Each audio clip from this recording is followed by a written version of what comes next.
Donc on peut s'adapter à un tarif fixe type tarif bleu EDF qu'on connaît tous, mais on est aussi capable de s'adapter à la partie heure pleine, heure creuse, et du coup pour rembourser finalement au plus juste de ce qui est réellement consommé chez le collaborateur. On est toujours sur les rencontres Flotte Auto à Paris, au Bourget, une journée qui a été hyper intense. On est sur la fin de la journée et pourtant on a encore du monde. Je suis avec Azad Corradin de ChargeMap Business. Attention, ChargeMap Business, c'est l'entité flotte de ChargeMap. Donc ChargeMap, justement, Azad, on vous connaît comme un IMSP, donc cette carte qu'on va pouvoir utiliser un petit peu pour aller se recharger partout ou presque. Quel est le lien maintenant que vous faites avec les flottes d'entreprises? Comment vous les accompagnez? En quelques mots, ChargeMap Business finalement c'est un écosystème qui va permettre de gérer l'ensemble des recharges d'une flotte. Quand je dis l'ensemble des recharges d'une flotte, finalement c'est les recharges ce qu'on connaît en tant qu'IMSP, donc sur les bornes publiques, donc en itinérance, mais également sur site d'entreprise ou encore au domicile des collaborateurs. Donc vraiment on va gérer l'ensemble des recharges d'une flotte. Et donc dessus vous allez réussir à lister pour le gestionnaire de parc une ligne de ce qui a été fait au domicile, une ligne de ce qui a été fait en entreprise, mais aussi les kilowattheures consommés, le prix associé. Comment vous réussissez à avoir, puisque chaque collaborateur a son propre contrat électricité par exemple? Effectivement, on va pouvoir du coup dissocier chaque coût, donc des trois postes que j'ai cités, itinérance, domicile et site d'entreprise, et on va pouvoir dire à un gestionnaire, le collaborateur un tel a consommé pour tant en itinérance, sur site et au domicile. Nous en fait on va s'occuper au domicile notamment de la partie supervision, c'est-à-dire qu'on va mettre une surcouche logicielle dans la borne, et dans cette surcouche logicielle, dans notre plateforme, on va indiquer le prix du kilowattheure qui est payé chez le collaborateur. Donc on peut s'adapter à un tarif fixe type tarif bleu EDF qu'on connaît tous, mais on est aussi capable de s'adapter à la partie heure pleine, heure creuse, et du coup pour rembourser finalement au plus juste de ce qui est réellement consommé chez le collaborateur. Et dans ces cas-là, comment est-ce qu'on attribue telle recharge à la recharge du dimanche avec les enfants et telle recharge au boulot, alors même que je peux me charger à fond le vendredi matin et que ça va être pour le week-end? Comment on dissocie ça et comment on suit ces frais-là? Aujourd'hui c'est vrai qu'il y a vraiment une politique finalement d'éducation du collaborateur.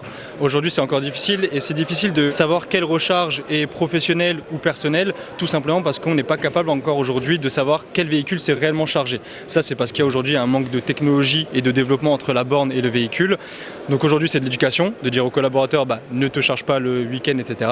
Par contre pour le gestionnaire il y a quand même un droit de regard parce que tout l'historique des recharges qui ont été faites vont apparaître sur la plateforme ChargeMap Business. Donc lui va vraiment avoir un droit de regard et va pouvoir dire effectivement cette recharge a été faite le samedi, je ne veux pas la rembourser à mon collaborateur. Là où il y a beaucoup d'automatisation, ça remanualise une bonne partie des tâches ou pas?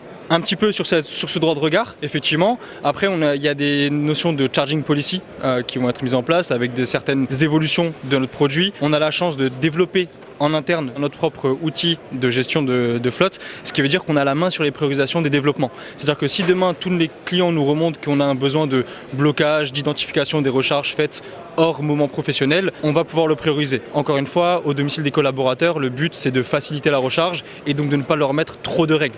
Comment je dis à mon collaborateur, charge-toi bien le vendredi matin parce que si tu veux repartir le lundi, il faut que tu sois chargé à 100%, etc. On laisse un petit peu de latitude aux collaborateurs. Le modèle économique de ChargeMap, on le connaît, c'est qu'il y a une petite surfacturation de la recharge selon les différents accords et les différentes bornes. C'est plus compliqué ça pour les responsables de flotte. Est-ce que sur ChargeMap Business, c'est le même modèle économique ou c'est un modèle d'abonnement ou les deux? C'est un peu des deux. Effectivement, on a un modèle économique d'abonnement qui va fonctionner en fonction de ce qu'on souhaite mettre en place en termes d'options, donc l'itinérance, la supervision au domicile ou sur site. Et on va également avoir un modèle de frais de service, finalement de commission qui est également en place. Ça, c'est surtout parce qu'il y a de nombreux frais qui sont prélevés avec les différentes plateformes d'interopérabilité pour se charger en itinérance.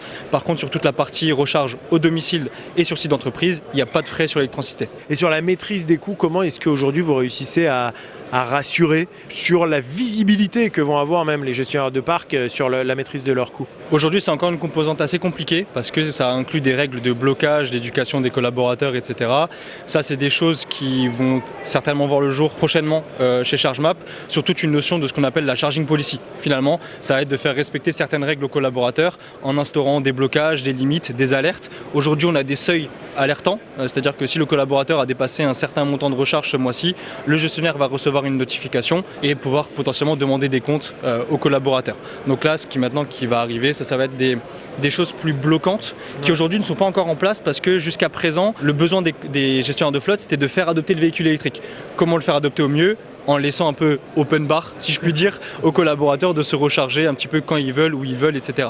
Mais maintenant, effectivement, on rentre dans cette dynamique où les gestionnaires de flotte veulent vraiment une maîtrise des coûts.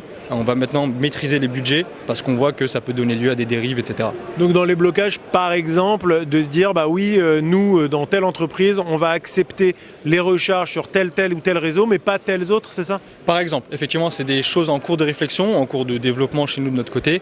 Ça sera effectivement du blocage géographique aussi. Je veux que mes collaborateurs se chargent qu'en France. Ce qui est déjà fait aujourd'hui, c'est je ne veux que mes collaborateurs se branchent sur les bandes publiques que du lundi au vendredi, de telle heure à telle heure. Ça, c'est déjà faisable. Ou encore, effectivement, sur la partie réseau, de dire, bah, je sais que tel réseau pratique des prix un petit peu exorbitants. Je ne veux pas que mes collaborateurs se rechargent là-bas, donc je bloque le réseau. Très clair. Merci beaucoup, Azad. Alors, juste avant de se quitter quand même, avec ChargeMap, vous avez des baromètres, des études, des chiffres.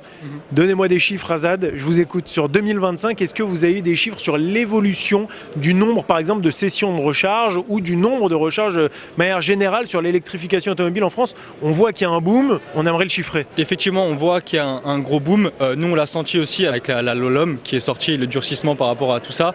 Donc, on a effectivement subi ce boom. On est passé, alors je donne des chiffres de ChargeMap, de 3500 entreprises en 2025 à plus de 4100 entreprises aujourd'hui clientes chez ChargeMap Business. Ça vous fait plus de 20% d'évolution quand même. Exactement. Et même en termes de recharge, on a constaté sur 2025 6 millions de recharges faites avec un pass ChargeMap. 6 millions seulement avec le pass ChargeMap, sachant qu'il y a beaucoup d'autres passes quand même. C'est la réalité du terrain. Ça veut dire que ça bouge beaucoup. Exactement, ça bouge beaucoup. Ce qui aide fortement, ça va être toute la partie, en tout cas, verdissement des flottes avec l'obligation avec la LOLOM. Mais on voit que de plus en plus de gens trouvent un intérêt dans le véhicule électrique. Ça y est, on commence à passer le cap des barrières de l'autonomie, de la recharge. Les gens commencent à avoir des bornes de recharge de plus en plus et se disent bon, je vais quand même pouvoir me recharger si j'en ai besoin. Merci beaucoup Azad Koradin, on est ici sur Flotte Auto. Bonne fin de salon, ça y est, on est presque à la fermeture. Mais voilà, je pense qu'on a tous eu une très très bonne journée ici, des très belles rencontres. Merci Azad. Merci à vous.